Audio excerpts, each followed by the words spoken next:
Hello, it's Weekend Handicapper from weekendhandicapper.com. We're back on the Derby trail finally. My gosh, it's weird. May 21st is when I'm recording this, and we hadn't ran the Kentucky Derby. We hadn't ran the Preakness. It's weird, but we're back on the Derby trail, and in this video, we are going to provide picks and analysis for the Grade 3 Matt Winn at Churchill Downs, mile 16th, race 10 on May 23rd. They had to move some races around. They had to add some races. Matt Winn, this is usually not even a Derby prep race, but now it is. It's wild.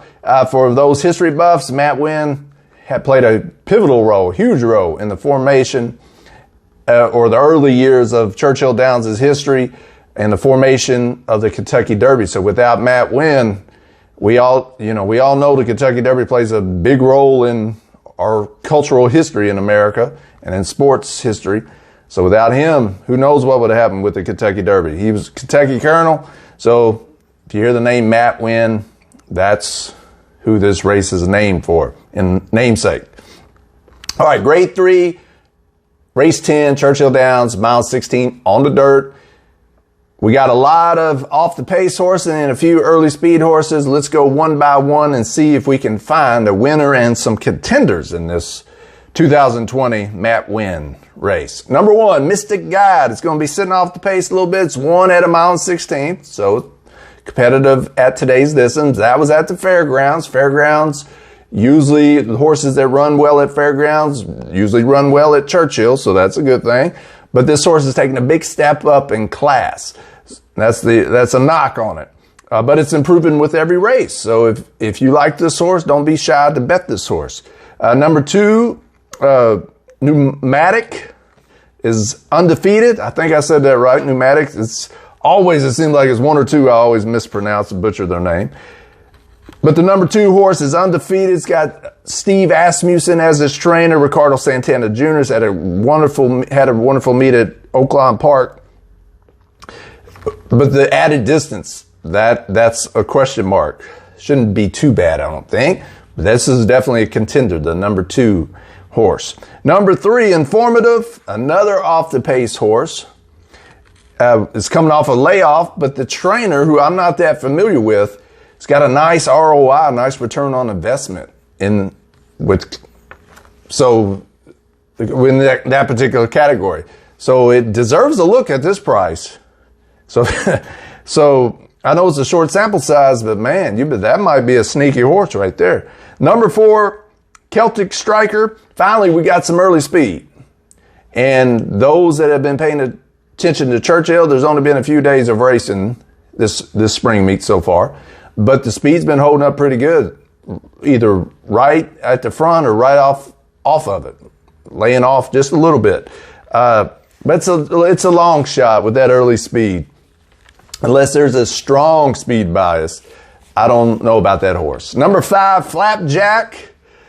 I'm going to have to pass on that horse. Number six, though, New York Traffic, or NY Traffic, I guess, since they didn't spell the whole New York out. And I shouldn't assume NY stands for New York, But NY Traffic, early speed horse. I like the early speed figures, the middle of the post. So if we're looking at post positions, inside post, outside post, in the middle, they're doing really well.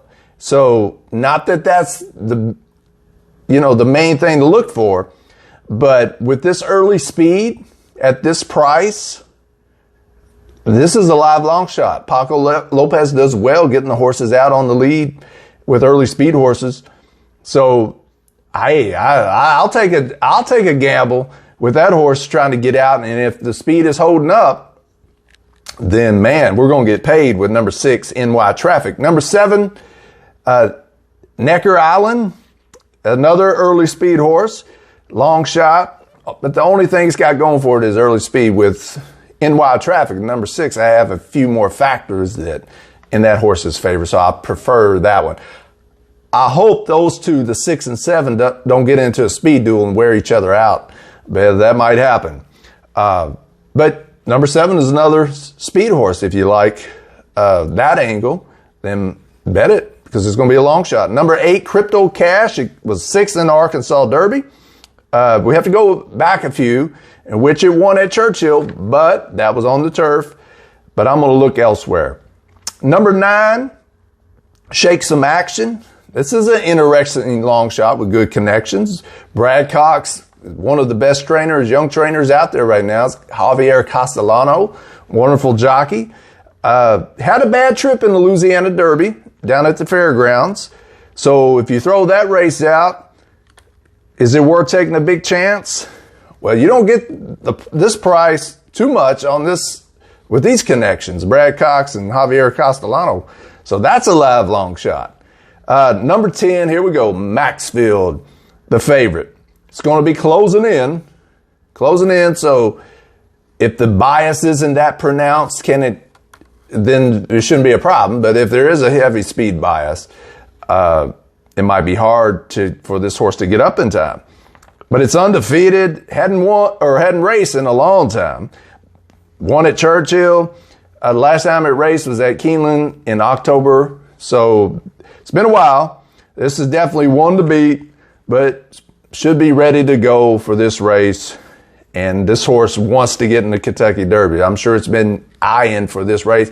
And it kind of got lucky because the Derby got moved, because it wasn't going to get in the Derby if the Derby was ran on the first Saturday in May. But now it has a chance. So I think the connections are taking this race very, very seriously. And it's a really good horse. So far, it's proven well, but it's coming off a layoff. So if you're one of those, like I tend to be, try to always beat the favorite for the most part, then this horse might be vulnerable. But it's going to be tough to beat, I'm telling you. 5-2 morning line. So, hey, if it goes off at 5-2, I doubt if it will. 2-1, I still think that's probably a pretty good bet on this horse.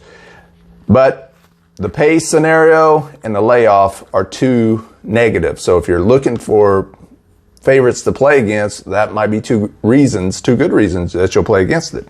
Number 11, attachment rule. This might be your second choice in the wagering pools. Coming on the outside post positions, it seems like most times they don't do well, but here lately, today even, a lot of outside horses have won. So I wouldn't discount that just on post positions alone. So that's a contender. And number 12, Major Fred, was fourth in the Louisiana Derby. I'm going to look to other contenders. All right, so how am I going to bet the grade 3 Matt Winn at Churchill Downs? It's all about Maxfield, I think. Number 10, Maxfield. You got to include the horse. Like I said, if it's 5-2, 2-1, it's probably a good bet. Even though it's coming off a layoff, it's probably, the horse is undefeated, and the trainer knows what he's doing, and I'm sure it's ready to go. But it's always risky, in my opinion, to bet on a horse that's coming off a long layoff. Sure, it's a classy horse, but if you're looking at it from a handicapper's and a gambler's perspective, you want to try to beat it.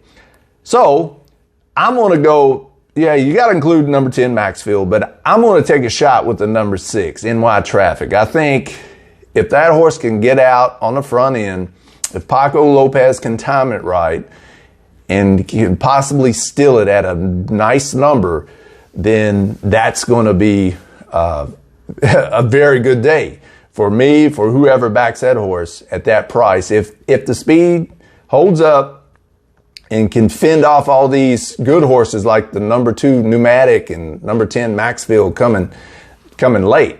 So hopefully the pace scenario, you won't have too many early speed horses, the 6 and 7 wearing each other out, the 4 getting out there.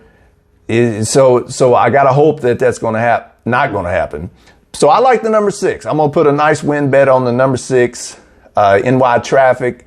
And then I'm going to put some exactas together. So if you're a exacta player, I would do the 6-10, so Maxfield, over the 1, 2, 6, 7, 10, 9, 11. I probably won't bet all those combinations. I would whittle that down probably a little bit based on what's paying well and what's not paying well. But I'm not going to get too crazy.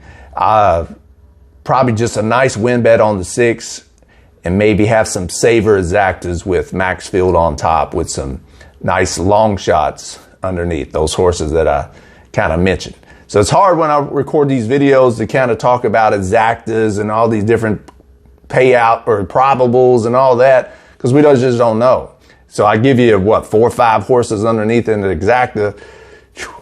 You know, that's tough. If it's going to, that's a lot of money going into those exactas wagers. So I'll probably whittle that down. But if you take anything away from this video, I think the number 6 has a chance of stealing it on the front end at a nice price. But that number 10, Maxfield, should be the horse to beat and should be a factor in the race. So I would love to hear who you like in the 2020 Matt Winn at Churchill Downs. Leave a comment below who you like. And as always, happy handicapping and smart wagering.